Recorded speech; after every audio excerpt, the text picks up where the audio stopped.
नमस्कार students, I am your biology mentor Disha Pamecha और आज मैं आपके लिए लेकर आई हूँ पाइसेस के बारे में कुछ एडिशनल इन्फॉर्मेशन। पिछली दो क्लासेस जो हमने पाइसेस पे करी थी वो क्या थी? उनमें हमने बात किया था पाइसेस की दो क्लासेस के बारे में। कौन सी क्लासेस के बारे में? कॉन्ड्रिक्थीज, कार्टिलेजिनस फिशेस के बारे में, और दूसरी क्लास जो थी वो कौन सी थी? ऑस्टिकथीज मतलब बोनी फिशेस के बारे में। इन दो फिशेस के बारे में हमने बहुत ही बेहतरीन तरीके से पढ़ा था, राइट। आज हम पाइसेस के बारे में थोड़ी और एडिशनल इन्फॉर्मेशन लेंगे जो आपको दूसरे बच्चों के ऊपर एक एज देके जाएगी, राइट। आपको बहुत सारी चीज़ें जानने को मिलेंगी पाइसेस के बारे में जो एक रेगुलर पढ़ने वाला बच्चा नहीं जान पाएगा। ये सारी इन्फॉर्मेशन सिर्फ मैं आपके लिए लेकर आई हूँ यहाँ पर, राइट। तो चलिए आइए शुरू करते हैं। इससे पहले कि हम थोड़ी सी एडिशनल इन्फॉर्मेशन जाने, हम क्या करेंगे, हमने जो दो क्लासेस पढ़ी हैं कॉन्ड्रिक्थीज और ऑस्टिकथीज, उनके बीच के हम डिफरेंसेस एक बार याद कर लेते हैं, राइट। अगर आपको याद हो तो ऑस्टिकथीज या बोनी फिशेस पढ़ाते वक्त मैं आपको कॉन्ड्रिक्थीज के फीचर्स भी साथ ही साथ में रिवाइज कराती जा रही थी, राइट। ठीक है, एक बार देख लेते हैं मैं आपको ये क्यों करा रही हूँ, क्योंकि जब आपके पास क्वेश्चंस आएंगे कि ये तीन फीचर्स किसके हैं, बोनी फिशेस के हैं, या एक फीचर ऐसा चूज़ करिए जो किसका हो, कार्टिलेजिनस फिशेस का हो, ऐसे टाइम में आपको ये टेबल बहुत ही काम आएगी। चलिए एक बार देख लेते हैं, right. Difference between cartilaginous fishes and bony fishes. ठीक है, यहाँ पे हम कैरेक्टरिस्टिक्स लिखे हैं। मान लीजिए कि हैबिटेट कैसा है, या फिर डाइजेस्टिव सिस्टम कैसा है, या फिर फिन्स की अगर हम बात करें, या जो भी फीचर है वो यहाँ पे कैरेक्टरिस्टिक के नीचे लिखा होगा। साथ ही में यहाँ पे क्या है, दो कॉलम्स अलग अलग हैं, बोनी फिशेस का है और ये कौन सा है, कार्टिलेजिनस फिशेस का है, राइट। अगर हम हैबिटेट की बात करते हैं तो जो कार्टिलेजिनस फिशेस है, आप याद रख सकते हैं कि कार्टिलेजिनस फिशेस में वो फिशेस आती हैं जो हमारे को खा सकती हैं, राइट। अगर आपको ऐसे याद नहीं रहता कि कार्टिलेजिनस हमें खाती हैं या ऑस्टिकथीज वाली बोनी वाली हमें खाती है, तो आप ऐसे याद रख सकते हैं कार्टिलेजिनस काटती हैं। किसको काटती है? हमें काटती है। ऐसे आप इसको याद रख सकते हैं। तो कार्टिलेजिनस फिशेस में ज़्यादातर कौन सी फिशेस आती हैं? वो फिशेस आती हैं जो हमें खाती हैं, विच अटैक ह्यूमंस, राइट। कैसे याद रखेंगे? जो क्या करती है, ह्यूमंस को अटैक करती हैं। और ऐसी फिशेस आपको कहाँ मिलेंगी? समुद्र में मिलेंगी। तो ये फिशेस कैसी होंगी? मोस्टली मरीन फिशेस होंगी, राइट। अब बोनी फिशेस क्या है? बोनी फिशेस वो फिशेस हैं जिनको हम खाते हैं, राइट। क्या करते हैं? जिनको हम खाते हैं, तो वो फ्रेश वाटर और मरीन वाटर दोनों में मिलती है, राइट। दूसरे अगर हम फीचर पे आए तो अगर वो माउथ है, तो मैंने आपको बताया था कि जो शार्क का माउथ होता है वो कैसा होता है? ऐसा होता है, वेंट्रल साइड पे होता है। कहाँ होता है? वेंट्रल साइड पे होता है। जबकि जो बोनी फिश का माउथ होगा वो कैसा होगा? ऐसा होगा, टर्मिनल होगा, आगे की तरफ होगा, राइट। माउथ कैसा हुआ कार्टिलेजिनस फिशेस का? वेंट्रल हुआ। जबकि बोनी फिशेस का कैसा हुआ? एंटीरियर हुआ, राइट। एक्सटर्नल नेर्स माउथ के साथ में प्रेजेंट होते हैं यहाँ पे वेंट्रल साइड पे, जबकि बोनी फिशेस में जो नेर्स होते हैं वो कहाँ प्रेजेंट होते हैं? डॉर्सल सरफेस पे प्रेजेंट होते हैं। और अगर इनमें इंटरनल नेर्स प्रेजेंट हैं, क्योंकि लंग्स अगर कुछ फिशेस में हमें मिलते हैं तो उनमें इंटरनल नेर्स भी प्रेजेंट होंगे जो किससे कनेक्टेड होंगे? लंग्स से कनेक्टेड होंगे। स्केल्स की अगर हम बात करें तो प्लेकॉइड स्केल, ऐसे त्रिशूल वाले स्केल्स के बारे में हमने पढ़ा था। ये कहाँ थे? शार्क की बॉडी के ऊपर थे। किसकी बॉडी के ऊपर थे? शार्क की बॉडी के ऊपर थे। जबकि बोनी फिशेस में हमने कैसे पढ़े थे? साइक्लॉइड स्केल्स पढ़े थे। कैसे पढ़े थे? साइक्लॉइड स्केल्स पढ़े थे, या गिनॉइड या टीनॉइड स्केल्स हमने पढ़े थे, राइट। अगर आपको याद हो तो ऐसे शंख की शेप के हमारे को बहुत सारे ऐसे स्केल्स देखने को मिले थे उनकी स्किन पे, राइट। ठीक है, ऑपरक्यूलम की अगर हम बात करते हैं, जो कवरिंग किसको कवर करती है, या जो फ्लैप किसको कवर करता है? गिल्स को कवर करता है। ये एक वरदान बताया था मैंने आपको, क्योंकि ये कार्टिलेजिनस फिशेस कॉन्ड्रिक्थीज हमें खाती हैं, इसलिए भगवान ने इनको ये वरदान नहीं दिया था, ये भी बताया था। तो ऑपरक्यूलम क्या होता है? एब्सेंट होता है कॉन्ड्रिक्थीज में, लेकिन ऑपरक्यूलम किस में प्रेजेंट होता है? बोनी फिशेस में प्रेजेंट होता है। अगर हम एक एक्सेप्शन लें तो काइमेरा एक एक्सेप्शन है जिसमें आपको ऑपरक्यूलम देखने को मिलेगा, और वो कौन सी फिशेस के अंडर आएगा? कार्टिलेजिनस फिशेस के अंडर आएगा, right. Caudal fin, caudal fin अगर हमने क्या बात करी थी कॉर्डल फिन के बारे में कि जो क्या होती हैं, कॉन्ड्रिक्थीज होती हैं, उनमें ऊपर वाला लोब बड़ा होता है और नीचे वाला लोब छोटा होता है। किसका? कॉर्डल फिन का, राइट। ऐसे कॉर्डल फिन होता है पीछे, ठीक है। अब ये क्या था? हेटेरो सर्कल बोला था हमने। हेटेरो सर्कल मतलब एसिमेट्रिक, ऊपर वाला लोब बड़ा होगा, नीचे वाला छोटा होगा, राइट। यही था हेटेरो सर्कल एसिमेट्रिकल, राइट। जबकि हमने क्या देखा था? बोनी फिश में बहुत सारे कॉर्डल फिन्स की इमेजेस देखी थी, वो कैसी थी? सिमेट्रिकल थी, जिनका ऊपर का हाफ और नीचे का हाफ बराबर था, राइट। क्लोएका, तो क्लोएका क्या होता है? कार्टिलेजिनस फिशेस में प्रेजेंट होता है, जबकि बोनी फिशेस में एब्सेंट होता है। एंडोस्केलेटन की अगर हम बात करें तो एंडोस्केलेटन तो हमें नाम से ही पता है कि कार्टिलेजिनस फिशेस में कार्टिलेज का बना होगा, जबकि बोनी फिशेस में या तो partly bony and partly cartilaginous होगा, नहीं तो कंप्लीटली क्या होगा? बोनी होगा, राइट। इसी की बेसिस पे उनका नाम दिया गया था। स्पाइरल वॉल्व जो था इंटेस्टाइन में, वो कहाँ प्रेजेंट था? कार्टिलेजिनस फिशेस में प्रेजेंट था, जबकि बोनी फिशेस में एब्सेंट होता है। गिल्स की अगर हम बात करें तो हमने गिल्स बनाए भी थे, ऐसे वेल में मैंने आपको बना के दिखाए थे ना, क्या थे? 5 पेयर ऑफ ऑब्लिक स्लिट्स थे, 5 पेयर्स ऑफ ऑब्लिक स्लिट्स थे। जबकि क्या होते हैं बोनी फिशेस में? क्या बताया था मैंने आपको कि क्या होता है? बोनी फिशेस में 4 गिल्स होते हैं। क्या होते हैं? 4 जोड़े गिल्स के होते हैं, राइट।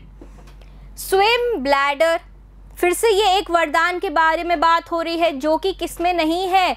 कॉन्ड्रिक्थीज में आपको नहीं मिलेगा, एब्सेंट होगा कॉन्ड्रिक्थीज में। और कहाँ मिलेगा? बोनी फिशेस में प्रेजेंट होगा। स्विम ब्लैडर को हम एयर ब्लैडर भी बोलते हैं, और ये क्या करने में मदद करता है? फिश को पानी में ऊपर नीचे होने में मदद करता है, right. Excretory matter, bony fishes हमने पढ़ा था अमोनोटेलिक होती है, क्या रिलीज करती हैं? अमोनिया रिलीज करती हैं। जबकि कार्टिलेजिनस फिशेस क्या होती हैं? यूरियोटेलिक थी, क्या रिलीज करती हैं वो एज नाइट्रोजनस वेस्ट?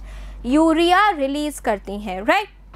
तो ये हो गए हमारे सारे डिफरेंसेस कॉन्ड्रिक्थीज और ऑस्टिक्थीज के बीच में। एक चीज़ मैंने आपको और पढ़ाई थी, अगर आपको याद हो, जिसका नाम है लैटिमेरिया। क्या है? लैटिमेरिया है। मैंने आपको क्या कहा था कि इसको क्या बोला जाता है? लिविंग फॉसिल भी बोला जाता है। क्या बोला जाता है? लिविंग फॉसिल भी बोला जाता है। और ये जो लैटिमेरिया है, ये क्या है? ये एक लिंक है किसके बीच में?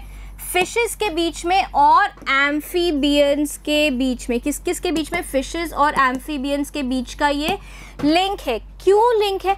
अगर आप इसको देखेंगे, इस फिश को जब आप देखेंगे तो आपको इसमें से कुछ अटपटा लगेगा। क्या अटपटा लगेगा?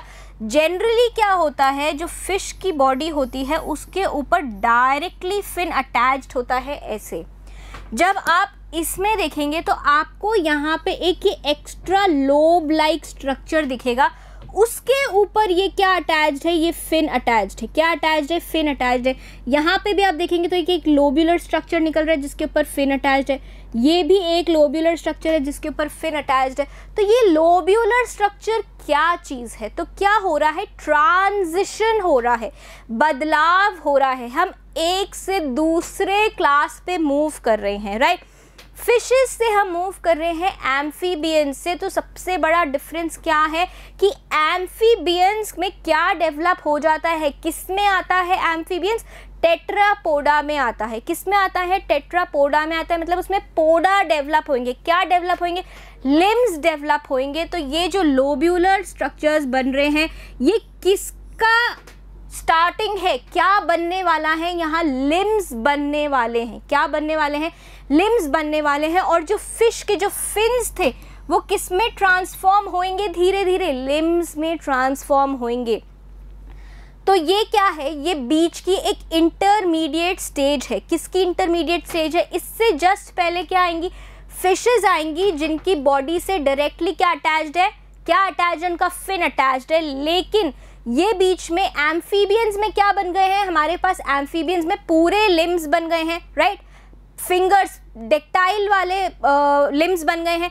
उन दोनों के बीच में एक ट्रांजिशन स्टेज आएगी या इंटरमीडिएट स्टेज आएगी, जिसमें आपको क्या दिखा रखा है कि कैसे फिन्स लिम्स में ट्रांसफॉर्म होंगे। ठीक है, समझ आ गई। तो इसका क्या नाम है, लैटिमेरिया है। ये एक लिविंग फॉसिल है, इंपॉर्टेंट है ये, किसके लिए, नीच के लिए, मार्क कर लेंगे। ठीक है, आगे हम जानने वाले हैं कुछ इंपॉर्टेंट टर्म्स, कुछ इंपॉर्टेंट फिशेस के बारे में। ठीक है, तो सबसे पहला जो हम पढ़ने वाले हैं यहाँ पे है इक्थियोलॉजी। क्या होती है इक्थियोलॉजी? स्टडी ऑफ फिशेस होती है। टॉर्पीडोलॉजी, अब फिशेस में हमने रेज भी पढ़े थे। ठीक है, तो रेज और स्केट्स वाले फिशेस की जब हम बात करते हैं तो उनको क्या बोलते हैं, टॉर्पीडोलॉजी बोलते हैं। जब फिशेस को इकोनॉमिकली कल्चर किया जाता है, उनको खाने के लिए कल्चर किया जाता है, या फिर जब बड़ी बड़ी इंडस्ट्रीज़ क्या करती हैं, बहुत सारी फिशेस को पैदा करती हैं, राइट, उनकी पैदावार बढ़ाती हैं, इस चीज़ को क्या बोलते हैं, पिसीकल्चर बोलते हैं।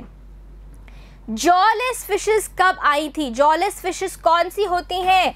साइक्लोस्टोमाटा। कौन सी होती हैं? ज़रा आराम से अच्छे से लिखेंगे हम इसको। साइक्लोस्टोमाटा वाली कौन सी फिशेस होती हैं? जॉलेस फिशेस होती हैं, जिनको क्या बोला जाता है, एग्नैथा भी बोला जाता है, राइट। एग्नैथा के अंडर आती हैं ये, और ग्नैथोस्टोमाटा में कौन आती है, जॉ वाली फिशेस आती है। कौन सा पीरियड था जॉलेस फिशेस का? ऑर्डोविशियन पीरियड था। कौन सा था? ऑर्डोविशियन पीरियड था। जॉर्ड फिशेस का, जॉर्ड मतलब जिनके पास जबड़ा है, वो कौन सा पीरियड था? सिल्यूरियन पीरियड था। ये मैं आपको क्यों बता रही हूँ, क्योंकि ये आपको आगे एवोल्यूशन के चैप्टर में भी पढ़ना होगा, राइट, इसलिए अभी से मैं आपको बेसिक्स देके जा रही हूँ। ठीक है, डेवोनियन पीरियड क्या होता है? डेवोनियन पीरियड होता है जब क्या आ जाती हैं, क्या डेवलप हुई थी, फिशेस देखने को मिली थी, राइट। सबसे प्रिमिटिव फिश कौन सी थी, याद करिए, जिसको मैंने क्या बोला था, जो जंक पे जा रही है और अपना पूरा आर्मर पहन कर आती है, बिल्कुल ठीक, क्लाइमेशियस। क्या नाम था उस फिश का? क्लाइमेशियस। और सबसे सुंदर फिश कौन सी होती है? ज़ीब्रा फिश होती है। क्या होती है? ज़ीब्रा फिश होती है, right. And most advanced fishes कौन सी थी, जिनमें हमने क्या देखे थे, लंग्स देखे थे। क्या देखे थे? जिन फिशेस में हमने लंग्स देखे थे, वो फिशेस क्या थी? एडवांस्ड फिशेस थी, राइट। सबसे पावरफुल इलेक्ट्रिक फिश कौन सी होती है? टॉर्पीडो होती है, राइट। कौन सी होती है? टॉर्पीडो होती है। सी बैस या फिर डिप्लोप्रायन एक क्या है, ऐसी फिश है जो क्या है, हर्माफ्रोडाइट है। हमने क्या पढ़ा था, पाइसीज के जब हम जनरल कैरेक्टर्स पढ़ रहे थे, हमने पढ़ा था कि यहाँ पे जो सेक्सेस होते हैं वो सेपरेट होते हैं, मेल और फीमेल अलग अलग मिलेंगी। लेकिन सी बैस एक ऐसी मछली है जिसमें आपको मेल और फीमेल रिप्रोडक्टिव ऑर्गन एक ही फिश के अंदर मिलेगा, राइट। क्या नाम है इसका? सी बैस नाम है, राइट। डिप्नॉय का मतलब क्या होता है? डिप्नॉय भी हमने बहुत बार टर्म पढ़ा है, मतलब डबल ब्रीदर्स, मतलब इनके पास क्या होंगे, लंग्स भी होंगे, साथ ही साथ में क्या होंगे, गिल्स भी होंगे, राइट। सो डिप्नॉय क्या है? ग्रुप है किसका? बोनी फिशेस का, जिनमें क्या है, लंग्स भी हैं। क्या है? लंग्स भी हैं, राइट। फॉल्स फिशेस कौन सी हुई? जो भी आप इतने सारी अभी तक पढ़ते हैं, जैसे कि जेली फिश आपने पढ़ी थी, राइट, और आपने स्टार फिश पढ़ी थी, ठीक है, आपने डेविल फिश पढ़ी, कटल फिश पढ़ी, तो ये सारी फिशेस क्या हैं? ये फॉल्स फिशेस हैं। ट्रू फिशेस कौन सी होती हैं? जो सिर्फ पाइसीज में आती हैं। कहाँ आती हैं? जो पाइसीज के अंडर आती हैं वो क्या है? ट्रू फिशेस हैं। क्या है? ट्रू फिशेस हैं। और जो इनके अलावा जो पाइसीज से बाहर आती हैं वो क्या है? सारी फॉल्स फिशेस हैं। उनको सिर्फ प्यार से हम फिश बुलाते हैं, लेकिन वो फिशेस नहीं होती। कौन कौन सी होती हैं ऐसी फिशेस? जेलीफिश हमने पढ़ा था, बिल्कुल ठीक। Crayfish, silverfish, razorfish, ये सारे क्या हैं? जेलीफिश हमने कहाँ देखी थी? ऑरेलिया में देखी थी, नाइडेरिया में देखी थी, बिल्कुल ठीक। क्रेफिश देखी हमने, क्रेफिश हमने देखी नहीं, लेकिन हमें कहाँ मिलती हैं? ये आर्थ्रोपोडा में मिलती हैं। कहाँ मिलती हैं? आर्थ्रोपोडा में मिलती हैं, राइट। सिल्वर फिश हमने देखी थी, ये फिर से हमें आर्थ्रोपोडा में मिली थी, राइट, जो पुराने किताबों में और पेपर्स में हमारे को देखने को मिलती है। रेजर फिश क्या है? एक मॉलस्क है। क्या है? रेजर फिश एक मॉलस्क है। कटल फिश क्या थी? सेपिया थी, राइट, एक मॉलस्क थी, फिर से एक मॉलस्क है। डेविल फिश ऑक्टोपस को बोला जाता है, मॉलस्क है। स्टार फिश क्या है? इकाइनोडर्मेटा में आती है, राइट। हैग फिश क्या थी? साइक्लोस्टोमाटा थी, ठीक है। मिक्जीन भी इसको हम प्यार से बोलते हैं। और वेल फिश क्या है? वेल फिश आती है ममेलिया में। यहाँ पे मैं आपको एक और चीज़ बताना चाहूँगी कि जो डॉल्फिन है वो भी फ़िश नहीं है। ये क्या है? ये भी मैमल्स में आती है, ममेलिया के अंडर आती है। तो डॉल्फिन को आप कंफ्यूज नहीं करेंगे कि वो फ़िश है, वो क्या है? मैमल है। क्या है? मैमल है, राइट। मरमेड पर्स क्या होता है? मरमेड पर्स होता है एक एग कैप्सूल होता है जो कहाँ प्रेजेंट होता है? किसके पास होता है? शार्क्स और स्केट्स में प्रेजेंट होता है, राइट। हमने बात करी थी एक लाइव फिशेस के बारे में। क्या होती हैं लाइव फिशेस? लाइव फिशेस होती हैं जिनके पास क्या होते हैं? एक्सेसरी रेस्पिरेटरी ऑर्गन्स होते हैं। क्या होते हैं? एक्सेसरी रेस्पिरेटरी ऑर्गन्स होते हैं, ठीक है। Respiratory organs ahead of gills, gills के साथ में प्रेजेंट होते हैं ये। तो ये एक्सेसरी ऑर्गन्स क्या मदद करते हैं? ये एक्सेसरी ऑर्गन्स मदद करते हैं फिशेस को पानी से थोड़ा टाइम बाहर रहने के लिए, right. Accessory respiratory organs enable them to survive out of water, पानी के बाहर रहने में मदद करते हैं for relatively a longer period. अगर आपको याद हो, हमने एक फ़िश के बारे में बात करी थी जिसका नाम था एनेबस, क्लाइंबिंग पर्च नाम बताया था मैंने आपको। उस फिश में हमने क्या पढ़ा था? एक्सेसरी रेस्पिरेटरी ऑर्गन्स पढ़े थे। इसके एग्जाम्पल्स देख लेते हैं आगे। क्लैरियस बट्रैकस, हेटेरोन्यूस्टिस फॉसिलिस, चन्ना स्ट्राइटिस, चन्ना पंक्टेटिस एंड एनेबस टेस्ट्यूडिनियस, राइट। एनेबस के बारे में हमने पढ़ा था। एनेबस क्या थी? इसको क्लाइंबिंग पर्च भी बोला था हमने। क्या बोला था? क्लाइंबिंग पर्च के बारे में हमने पढ़ा था, राइट, ठीक है। तो इसके साथ में क्या हुआ? हमारी सारी जो भी पाइसीज की एडिशनल इन्फॉर्मेशन थी वो कंप्लीट हो गई और इस इन्फॉर्मेशन के साथ में हमने सुपर क्लास पाइसीज भी कंप्लीट कर ली है, राइट। अब हम नेक्स्ट क्लास में क्या पढ़ेंगे? क्लास एम्फीबिया के बारे में चर्चा करेंगे, ठीक है। फिर मिलते हैं हम अगली क्लास में, तब तक के लिए थैंक यू।